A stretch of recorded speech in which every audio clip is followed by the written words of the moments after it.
Selamat pagi Bapak Ibu sekalian. Kita bertemu kembali di dalam acara program yang saya sebut sebagai Kutegar, Kuliah Teologia Menyegarkan. Saudaraku, kita akan banyak membahas tentang teologia biblika, khususnya berkaitan dengan Injil, khususnya lagi Injil Matius. Apakah teologi biblika itu, saudara-saudara? Pada dasarnya, hampir semua orang yang menafsir Alkitab, kalau sesuai dengan Alkitab, adalah biblika. Dengan teologi biblika adalah satu pendekatan, saudara-saudara. Itu bagaimana pendekatan kita menafsirkan satu teks Alkitab berdasarkan prinsip-prinsip apa kata teks itu sendiri. Kapan teologi biblika itu muncul? Saudara, teologi biblika muncul atau lahir pada tahun 1787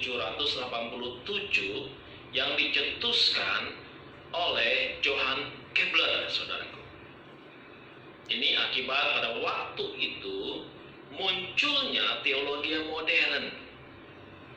Teologi modern di dalam abad pencerahan telah membuat satu sistem berteologi atau menafsirkan Alkitab tidak sesuai dengan prinsip-prinsip teks.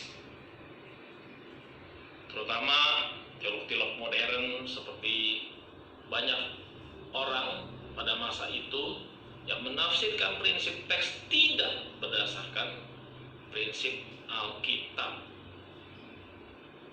Nah, saudaraku, apa bedanya teologi biblika dengan teologi sistematika?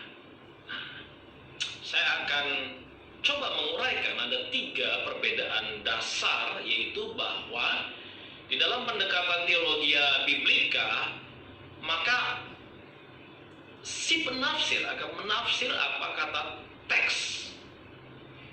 Seorang teologi biblika akan berusaha menemukan fakta-fakta yang ada di dalam Alkitab sesuai dengan teks itu sendiri. Sementara teologi sistematika lebih mengaitkan fakta-fakta yang ada di dalam Alkitab satu dengan yang lainnya. Yang kedua, teologi biblika bersifat deskriptif, artinya menggambarkan secara menyeluruh apa yang dimaksud suatu perikop tertentu. Tetapi teologi sistematika bersifat preskriptif. Umumnya mereka sudah menentukan terlebih dahulu, memberikan satu petunjuk-petunjuk atau menentukan satu topik-topik apa yang dikaitkan dengan apa kata teks. Misalnya mengkaitkan satu perikop atau teks dengan doktrin Allah, doktrin manusia, dosa, doktrin keselamatan, dan lain sebagainya. Sehingga pada umumnya seorang yang berdasarkan teologi sistematika suka berkhotbah, eksposisi, tetapi dia bisa menggali satu ayat sampai beberapa kali khotbah, 2 ayat sampai berkali-kali khotbah. Namun pada akhirnya cenderung lari kepada sistematika. Saudaraku, yang ketiga, teologi biblika adalah teologi yang menafsirkan Alkitab berdasarkan analisa historis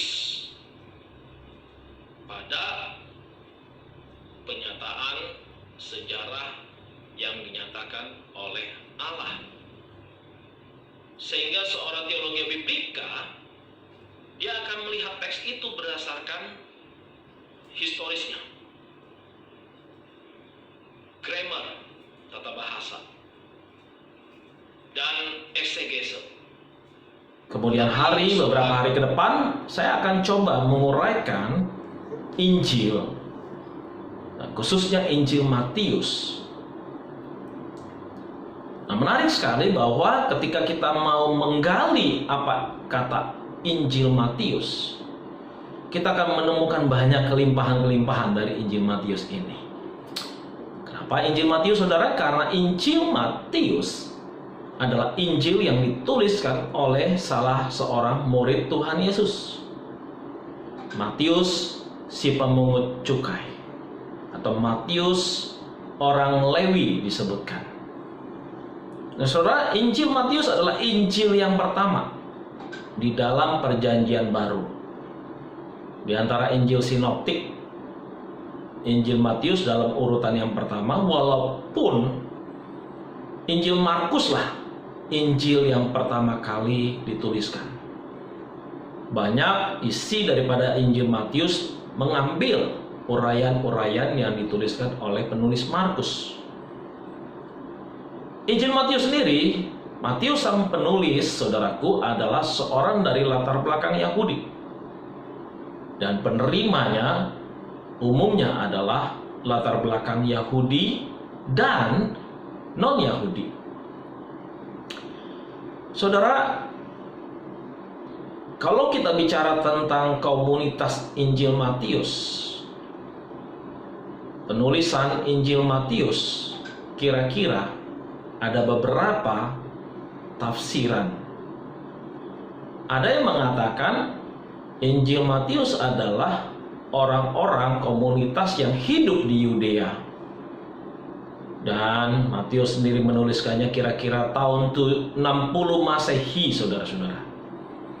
Tetapi pendapat yang kedua mengatakan bahwa komunitas Injil Matius ini hidup kira-kira tahun 65 sampai 70 Masehi. Mereka berdiam di Alexandria, itu sebelah selatan dari Palestina. Yang ketiga adalah mengatakan Injil Matius kemungkinan ditulis oleh komunitas yang hidup di daerah Antiokhia, Syria, sebelah utara Palestina, setelah tahun 70 atau setelah keruntuhan dari Bait Allah Israel. Di situ berkumpul komunitas-komunitas Yahudi yang pergi, yang melarikan diri, dan mereka bertempat di Antiokhia, berkumpul bersama komunitas non-Yahudi. Nah, saudara, menarik kalau kita lihat. Besok saya akan coba menguraikan silsilah-silsilah dari Yesus. Bagaimana Matius melihat silsilah Yesus, dan saya coba akan menguraikan, membandingkan dengan silsilah dari Injil yang lainnya. Menarik. Maka mari kita mencoba bersama-sama menelusuri. Kiranya ini menjadi berkat bagi kita sekalian. Kiranya Tuhan menolong.